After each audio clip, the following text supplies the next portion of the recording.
मैं जानना चाहूँगा कि एग्जिट मतलब किस बेसिस पे आप लोगे, कि what would be that trigger point? Exit normally what I do is that जिस बेसिस पे मैंने लिया था, if ji. that is no longer applicable, then I generally exit the stocks. Maybe the PEG ratio might have become 3. So that's when you have her to दो again, साल के बाद same screener में अगर वो कंपनी नहीं आ रही तो वो एग्जिट हो जाएगा और शायद हर कोई और डल साल जाएगी। भी आपको देखना पड़ेगा. Maybe 2 years is a bit longer, but every year you will have to re-monitor, retrack कि क्या हो रहा है करके. अच्छा। इस पे प्रिंसिपल कोई बहुत मेरे सिंपल है पास, हेमंत, मतलब पैसा अपना डाल रहे हो तो ऑब्वियसली इतना तो मेहनत हाँ, नहीं करना उतना ही फीडबैक पड़ेगा. साइकिल तो होनी चाहिए, तो बहुत ही। मतलब आप 10 लाख की बात कर रहे हो तो कम से कम you will want to give at least an hour every 2-3 months, right, to review your money, definitely, right. जी। इस पे कोई बैक टेस्टिंग डेटा है कि अगर हमने ये अप्लाई किया होता तो हाँ, मतलब, गार्ड पे तो बहुत है इनफैक्ट, इफ बहुत यू सारे कैन शो आई स्ट्रैटेजीज हैं. Think that will increase the confidence of the viewer कि अच्छा यार, नहीं नहीं, so there is enough directionally backward. I can go here. अब ये देखिए, ये जो 83 स्टॉक्स का है, दिस डिलीवर्ड 113%.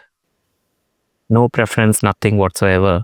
तो मैंने बस डाल के देखा था जस्ट टू फिगर आउट, तो उसमें इतना आया. देन आई यूज्ड इश मोहित स्ट्रैटेजी. तो ये इश मोहित का स्ट्रैटेजी था. तो he was doing it for large cap stocks. उसने market cap more than 50,000 use किया था. तो ऐसे करके he also got some 113% or something like that.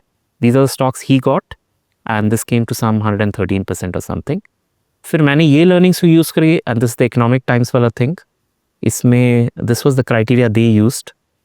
तो इस तरह करके सम 57 आया. फिर मैंने अपना एक जो आपको अभी बताया था सिमिलर टू दिस मैंने किया था, and I got some I think some 115% और something.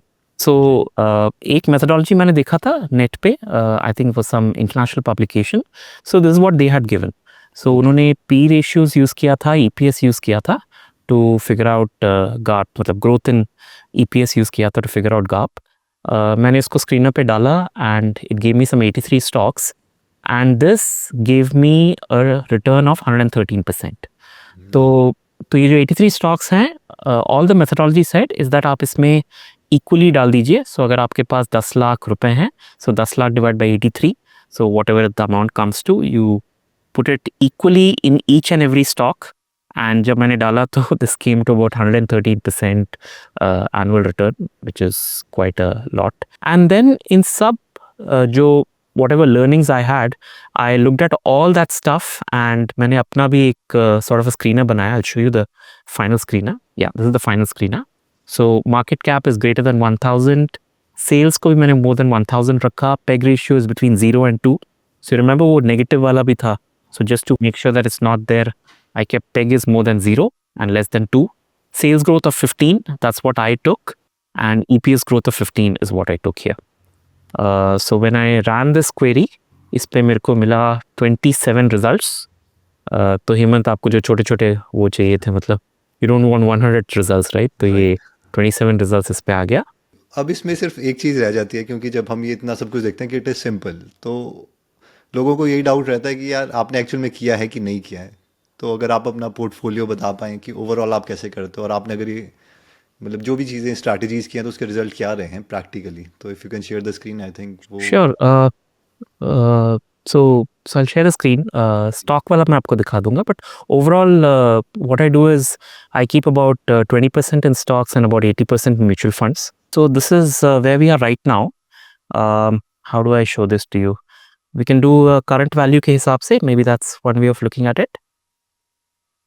If you notice here, a lot of these companies are all very kind of.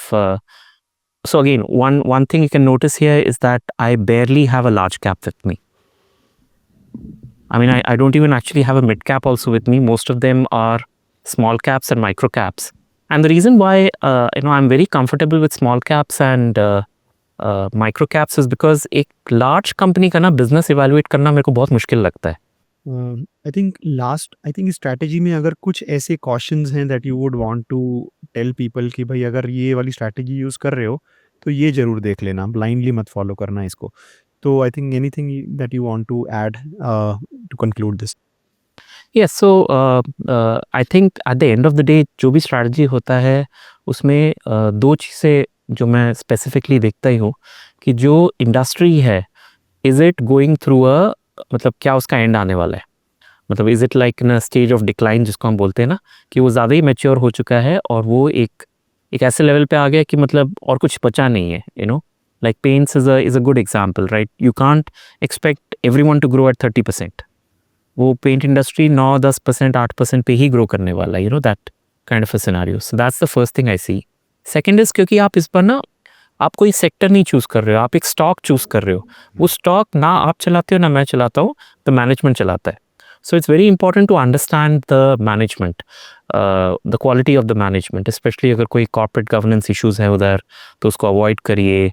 अगर कुछ प्रॉब्लम्स हुआ है, some orders have come from SEBI, all this should be avoided. तो ये आपका थोड़ा एक क्वालिटेटिव चेक हमेशा होना चाहिए before you come up with the final set of stocks.